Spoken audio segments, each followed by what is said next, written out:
नमस्कार. माझ्या मराठी यूट्यूब चॅनलमध्ये परत एकदा आपलं सगळ्यांचं स्वागत आहे. मंडळी, मी तुम्हाला आषाढ महिन्याचं कौतुक सांगितलं. म्हणजे कसं, महाकवी कालिदासाचा दिन म्हणून साजरा होतो आषाढातला पहिला दिवस. पण मंडळी, आषाढ महिन्यापासून अख्खे चातुर्मासाचे कार्यक्रम चालूच होऊन जातात. कारण काय होतं, शेतकऱ्यांना थोडा निवांतपणा असतो, पेरणी वगैरे आटोपली असते, पाऊस असतो, त्यामुळे जास्त शेतात जाता येत नाही. आणि मग आता आषाढीची पंढरीची वारी पण येते, आषाढी एकादशी येते. मग आषाढी एकादशीपासून कार्तिकी एकादशीपर्यंत चातुर्मास चालूच राहतो. पण त्याच्या आधीसुद्धा आषाढ महिना कसा आपल्याला आनंददायक करता येईल याच्यासाठी त्यांनी आपल्याला काय, म्हणजे पूर्वजांनी घालून दिले आहेत नियम, की आषाढ महिना तळायचा. म्हणजे काय करायचं, बाहेर पाऊस पडतो, त्यामुळे मग काय होतं की लहान मुलांना खोकला येतो. पण त्याचं प्रिकॉशन म्हणून त्यांनी काय सांगितलं आहे की घरामध्ये तुम्ही शंकरपाळे करा, गोड, किंवा काही गोड पुऱ्या किंवा घारगे वगैरे असं केलं तर गूळ आणि तूप आणि गव्हाचं पीठ अशा याच्यामुळे खोकला थांबतो, घसा शेकला जातो गरम गरम खाल्ल्याने. हे त्याच्यामागचं सायन्स आहे बघा. खोकला येत नाही त्यांनी, की तुम्ही तळलेले गोड घारगे खाल्ले आणि खोकला आला असं कोणी ऐकलं नाही आहे बघा. तसंच मग एकादशीच्या आधी कांदे नवमी येते, की कशी 4 महिने मग आपल्याला परत कांदे लसूण खाता येत नाही. म्हणून मग कांदे नवमी हा दिवस साजरा असा करायचा की मॅक्झिमम कांद्याचे पदार्थ करायचे, कांद्याचे भजे करायचे, कांद्याचे थालीपीठं करायचे.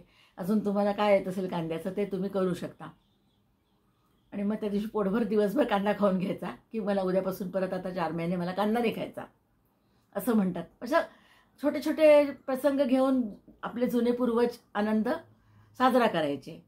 तसंच आषाढ महिना लागला की माशा, पाऊस वगैरे. आता आजकाल माशा कमी झाल्या स्वच्छतेमुळे, पण जुन्या काळी खूप माशा वगैरे असायच्या. मग त्याच्यात रोगराई वाढायची. मग ज्यांच्या घरामध्ये लहान मुलं आहेत त्यांच्या आया काय करायच्या, दही भात शिजवायच्या, त्याच्यावरती थोडं दही टाकून केळीच्या पानावर म्हणा, कर्दळीच्या पानावर म्हणा, जी ग्रामदैवत असते तिला, सटवाई किंवा आपण म्हणतो तिला बोनं म्हणून म्हणायचे देवीचं, आणि तिथे नेऊन ठेवायचे. नारळ फोडायचे, पेढे वाटून वगैरे, जशी इच्छा तसं करून ते वापस यायचे. असा आषाढ महिना व्हायचा. मग श्रावणाचं कौतुक तर तुम्हाला मी नंतर सांगेलच, की प्रत्येक वेळेस राखी पौर्णिमा येते, नारळी पौर्णिमा आहे, नागपंचमी आहे, परत आता चातुर्मासामध्ये भरपूर सण आहेत. आणि श्रावण महिना पण आपण तसाच साजरा करू, हिरवागार अगदी. मग त्याच्यामध्ये तर आपल्याला म्हणावंच लागतं की हिरवे हिरवे गार गालीचे, श्रावण मासी हर्ष मानसी, हिरवळ दाटे चोहीकडे. तर श्रावण महिन्याचा आपण सण साजरा करू. असं एक करत तुम्हाला सांगते, ऋतू जे आहेत आपले आणि जे महिने दिलेले आहेत, प्रत्येक महिन्याचं काही ना काही वैशिष्ट्य आहे. आणि ते आपण आनंदाने जे जगलो तर आपलं आनंददायकच जीवन होतं ना. मग आपल्याला ते डिप्रेशन म्हणा, कंटाळा, बोर झालं असा हा विषय येऊच शकत नाही. आषाढामध्ये संततधार म्हणून वर्णन केलेलं आहे. आता जसा पाऊस पडेल तसा पडेल, कारण आजकाल सगळंच वातावरणच बदललेलं आहे. त्यामुळे आषाढ म्हटलं की संततधार असते. आणि मग श्रावणामध्ये मग थोडंसं श्रावणाची झडी लागते, म्हणजे कंटिन्युअस पाऊसच येत राहतो. आणि मग पुढे श्रावण आणि भादो, म्हणजे अगदी कधी येतो कधी जातो, कधी पाऊस येतो कधी नाही येत, कधी सावन कधी भादो, असं करत ते येतात. आणि मग गणपती येतात. नागपंचमी झाली की राखी पौर्णिमा येते, गणपती येतात, महालक्ष्मी येतात.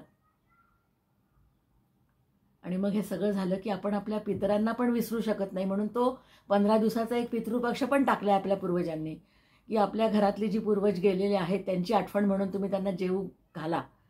चांगलं खीर वडे वगैरे करून त्यांना तुम्ही जेवू घाला आणि त्यांची आठवण करा, त्यांच्याबद्दल कृतज्ञता व्यक्त करा, की त्यांच्यामुळेच आपण आहे ना या जगामध्ये सध्या. असं प्रत्येक महिन्याचं एक वैशिष्ट्य आहे. असं आपण वर्णन करतच राहू. मंडळी, आवडलं असेल तर लाईक करा, सबस्क्राईब करा. नमस्कार.